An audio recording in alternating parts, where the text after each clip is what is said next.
Hello ladies and gentlemen, Stephen here from the YouTube channel Redolessence, and I want to thank you all so much for tuning in. I really do appreciate your viewership and for returning to this channel. And in today's video, we're going to be taking a closer look at a fragrance by the company Michel Germain, and this one is called Deauville Edition Champagne, so stay tuned.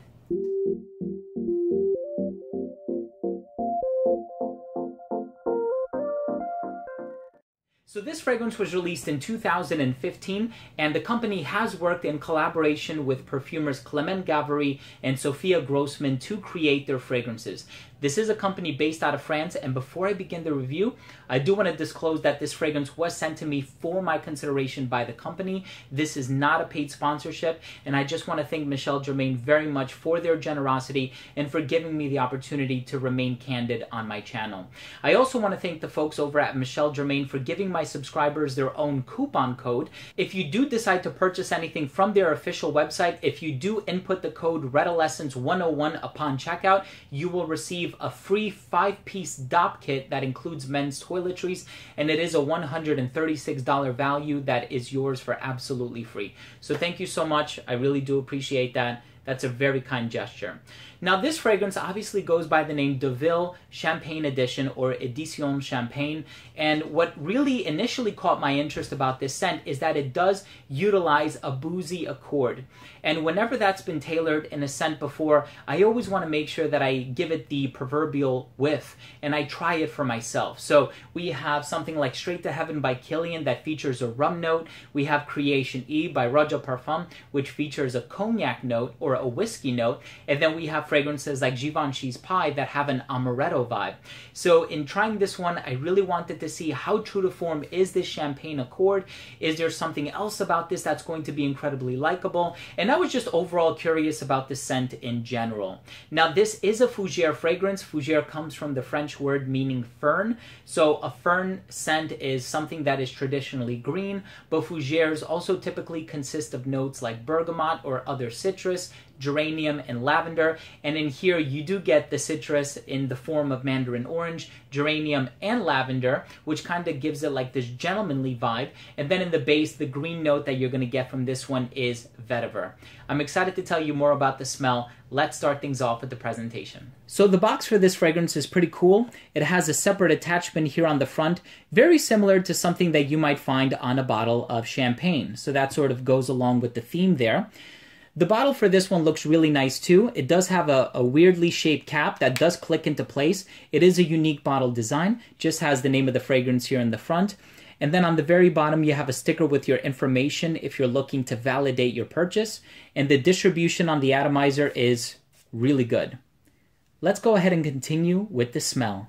Now this fragrance opens up with a very likable freshness. You're going to get mandarin orange in here. Although it doesn't smell distinctly of orange, you do get that citrus effervescent quality that really just sort of lures you in the opening. Overall, it does have a commercial approach about it that makes it very likable, very easy to wear, presumably something that you would get a lot of compliments with, and it's just a very likable scent overall. Now, I haven't had too many people give me unsolicited compliments, but my wife really likes this one. She was basically the one that smelled this on me the most. Now, I did mention that this is a fougere fragrance, so you are going to get notes in here like lavender. You're going to get a little bit of geranium, which has a rosy vibe, and it can also come across as being a bit minty. It doesn't smell overly minty here, but it does open up the composition in a very billowy and likable kind of a way. And then in the dry down, you have a note of vetiver. Now, presumably there's vetiveryl acetate in here, which is a very high quality synthetic, and it gives the fragrance a slight creaminess that I actually really like. Now, let's go back to this champagne accord. So that is the one thing that initially lured me in about this scent and why I wanted to try this one above all of the other offerings from the line. It does have this sparkling effervescence in the opening, which I really like. And I'm given to believe that it's on account of aldehydes. And aldehydes are man-made synthetics, and there's a wide range of them. But something about this one comes across a little bit soft, a little bit silky, and even a bit powdery. And I know aldehydes 18 to 22 have that sort of soft, musky vibe about them, but they're also sparkly in their approach, where it sort of smells like a carbonated beverage. And this one really does achieve that. So I'm really enjoying this one. I think it's a very pleasant and easy to wear scent. For a lot of people out there, if you're looking for something that's challenging, that's daring, that's complex, you're not going to find that here. This is something that is very easy to pull off. It's something that is designed or manufactured in such a way that you can wear it any time of the day, whether it's dressed up, dressed down, if it's a formal scenario. And perhaps the presence of the aldehydes and that sparkling accord in the opening will make it likable and akin to those situations. But this is something that you don't really need to give much thought to. It's very easy to wear, very easy to pull off. Just keep in mind, it's not going to be something overly complex or challenging or something that's going to take you down on a winding path of twists and turns. It's something very straightforward. It's a likable scent, and if you're a fan of fougères, I would recommend trying this one out. Just keep in mind that the lavender note in here isn't overly pronounced, which might actually be a good thing for some people. Let's go ahead and finish things off with my overall assessment. Now, if we're looking at the uniqueness and the overall smell, it is unique in the opening on account of that effervescent champagne accord. And then once it starts to dry down, you do enter familiar territory. It's something that you would equate to any number of scents on the designer market that are very carefree, whimsical, light, easy to wear, approachable, and inoffensive. In terms of the longevity, it was pretty good. I got about 6 to 8 hours, and it is eau de toilette concentration, so it does fall within that range that's expected. Projection on this one was really good for the first hour and a half, and then it does start to sit closer to the skin. It actually sat very close to the skin right around the 4-hour mark, but it's still very noticeable if you are putting on a liberal application of it. In terms of versatility, I think it's incredibly versatile. I wouldn't wear this one in the cold weather though. I would wear this one in the spring and the summer. When you have these lighter notes like the citrus and the vetiver and the geranium, I think in my mind it really evokes hotter weather wear. And I think this is one, on account of the price point, it can be worn casually, but I think this would also work really well in a upscale scenario because it has a polished demeanor about it. Anybody of any age can wear this one as well, and it is marketed towards men. There's a women's counterpart as well that, full disclosure, I have not tried.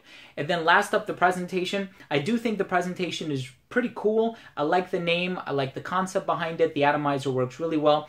My final verdict on this one is I do really like the scent. I think it's very pleasant. I have an easy time recommending it to people. It's affordable. It's carefree. It's easygoing. It's a compliment getter. And it's one that you don't really need to give much thought to. I think it would make for a great present. And from the house of Michel Germain, I'm very impressed with this one. I can't quite compare it to any other scent that I've tried on the designer market until it gets into the dry down, as I stated previously. So Michel Germain, good job on this one. So there you have it, ladies and gentlemen. Thank you so much for tuning in. And once again, very special thank you for Michel Germain for providing me with this bottle for review and allowing me to keep my thoughts as candid as possible. It really means a lot to me. And also thank you at home for watching this video, staying tuned until the very end. Not too many of you do that, so I really want to thank you for that. If you are new to this channel and you did take something of value from this video, please do consider subscribing. This way, when I do release new videos, they will get sent straight to your feed and you never need to worry about missing any future content. Thanks again for watching. I love you guys, and we'll see you in the next episode. Bye.